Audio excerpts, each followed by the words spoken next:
Yo, welcome back to KAMMA. I'm Khalil Deal, I'm Andio. and we are KAMMA. About to talk about UFC Fight Night Nashville, also known as ESPN on ABC on what is it? ESPN on ESPN I 7, don't know.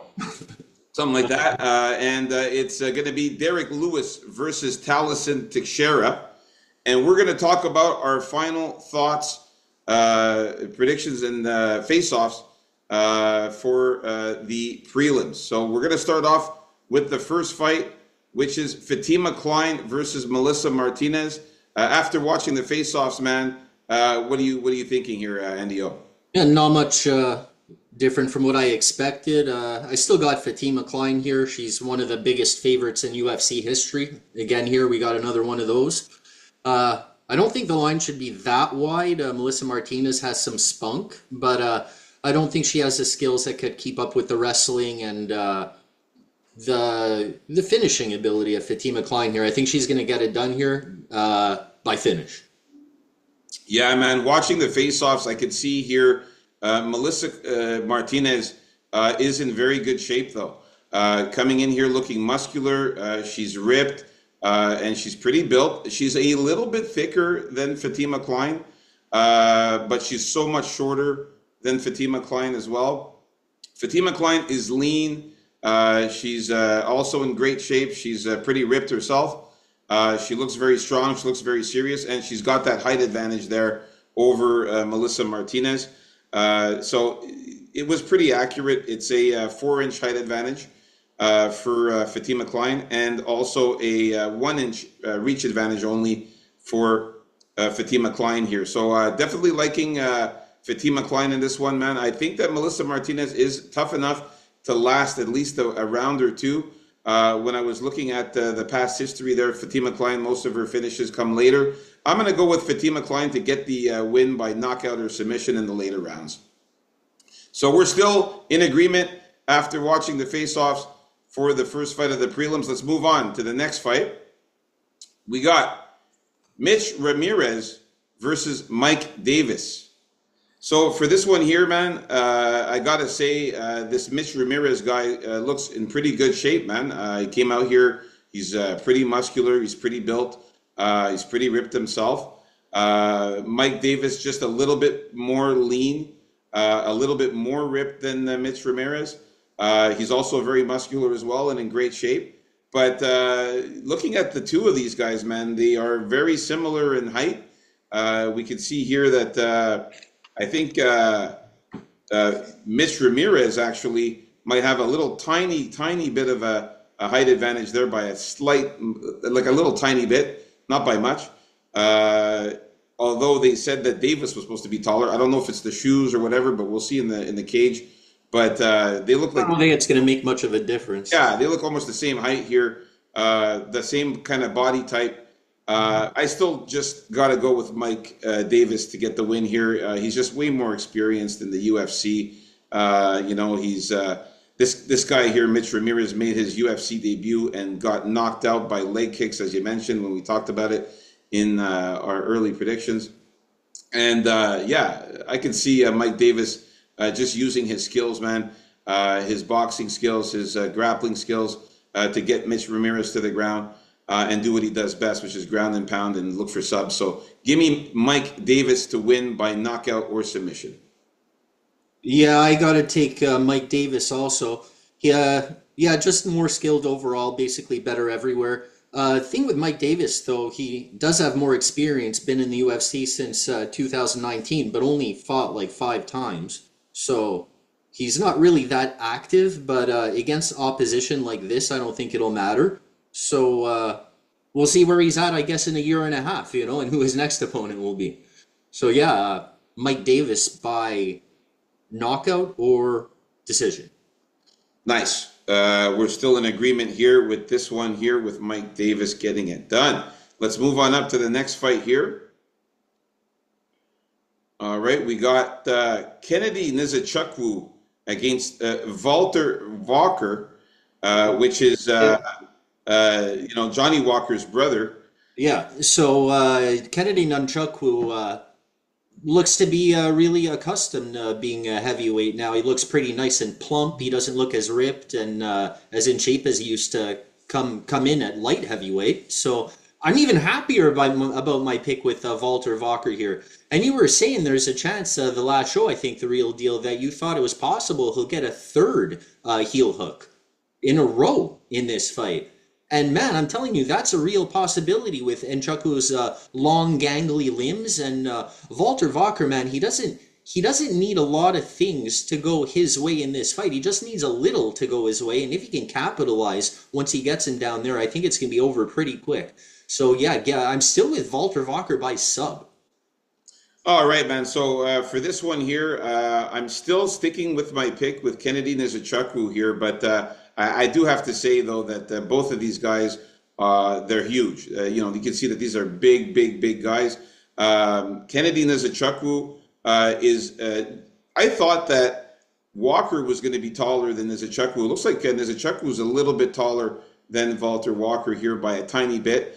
And as far as the body type is concerned, Walter Walker looks in very good shape. He's pretty built. He's ripped. He's muscular. He looks good. Kennedy Nzechukwu a little thicker than I thought he would be. Not as ripped as previous times. He looks like he gained a little bit of weight, but in a good way. He looks healthy. He looks big, muscular. Nice and plump. Yeah, not as ripped as he used to be, but I think this might be effective. Putting on this little extra weight over the stomach area there, I think that that's going to be effective to help him stay on his feet. It'll be a little harder for Walter Walker to take down this big dude down to the ground. He's going to be heavy to take down. He's got good takedown defense, Nzechukwu there, so I expect him to stay on the feet. And he's got that range, man, that reach advantage that we talked about there in the early predictions. It's a significant reach advantage, man. It's a 5-inch reach advantage here for Nzechukwu, man. So I can see him just keeping that distance, throwing those leg kicks, throwing those jabs and those punches. He's got very swift, quick punches. And as long as he doesn't get taken down by Walter Walker, he has a chance to win. But if Walter Walker takes him down, it's going to be a very bad night for Kennedy Nzechukwu. So I'm hoping he stays on his feet. I'm going to stick with Kennedy Nzechukwu. I think he gets the job done. Give me him to win by knockout or decision. Like I said, I'm not very confident in it, and we'll talk about the betting, what I got going on here. I told you guys earlier there, Walter Walker sprinkle is definitely an idea. So let's move on up to the next fight. We got Lauren Murphy versus Eduarda Moura. Man, watching the Faceoffs, man, I was looking at Lauren Murphy and I'm like, oh my God, what happened to her? She looks really bad. This was like a terrible weight cut for her, man. She looks like a skeleton out there, pale as a ghost, very, very, very skinny. You can see her face, the cheekbones and everything, man. She looks super, super skinny. Was this final face-offs right after the weigh-ins?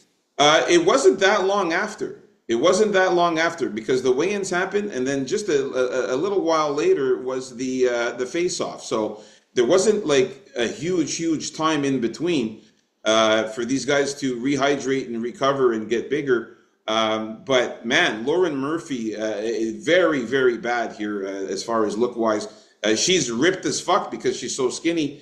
You can see some muscles on her there, but it looks like she's very frail and very, very, very skinny. Bad weight cut for her. Eduarda Moura looks more in shape. She looks way healthier. She looks bigger, stronger. She's also muscular and ripped as well. They're about the same height, both of these girls. But now I definitely feel confident in Eduarda Moura getting the job done here. You didn't feel that confident before? Well, I know Lauren Murphy's a tough son of a bitch, but now looking at her here, I hope she lasts over a round and a half here. We'll talk about the betting, what I got going on, but man, I wouldn't be surprised that Eduarda Moura finishes her maybe even before a round and a half, the way she's looking here. Hopefully she fills up a bit come fight night. But yeah, give me Eduarda Moura here. Easy win here. I have her winning by submission or decision. Yeah, you know how I feel about retirement fights, so this is going to be Lauren Murphy's, and yeah, I still got to go with Eduarda Moura, and I think Lauren Murphy is always tough in her fights, and I think she's still gonna try and tough this one out, and I think Moura's gonna win this one by decision. All right, man. So we're by decision. Yeah, You don't think she could sub her? I think it's likely to go to decision this one. Give Well, me 80% decision, 20% sub. yeah, because the way she looks there, man, if she doesn't fill out nicely, Ah, but she'll smoke a couple smokes, man. She'll feel all right. Don't worry. all right, man. So we are in agreement with this one here, Eduardo Moura. Let's move on to the next fight here. We got Jake Matthews versus Chidi Njokuani. Chidi Yeah. Bang Bang.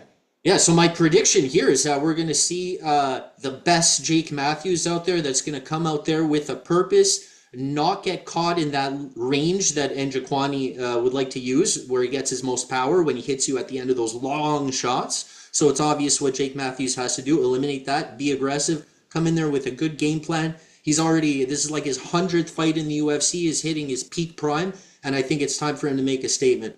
So, give me Jake Matthews by decision, most likely, or knockout. All right, man. So yeah, no, I'm And sticking oh, by. one more thing. Chitty also had a bit of trouble making this weight. Yeah, Again. I did see him struggling with the weight cut there, but he did make it. And but I have to say that man, he's in great shape, man. He's looking ripped. He's looking muscular. He's looking pretty big. Jake Matthews also in good shape. You can see the abs there. He is in good shape as well, pretty ripped and muscular as well. But the height advantage here for Chitty, you can see here is significant. He's going to have that 4-inch height advantage for Chitty. And again, I talked about it before. Look at those long arms.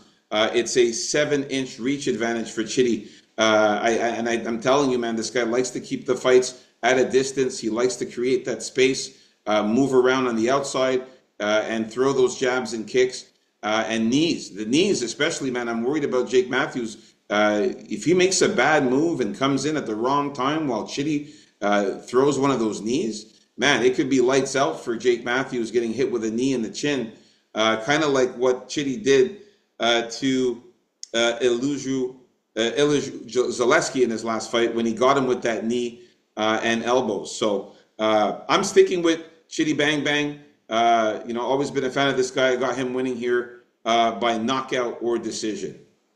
All right, so we're in disagreement still with this one here.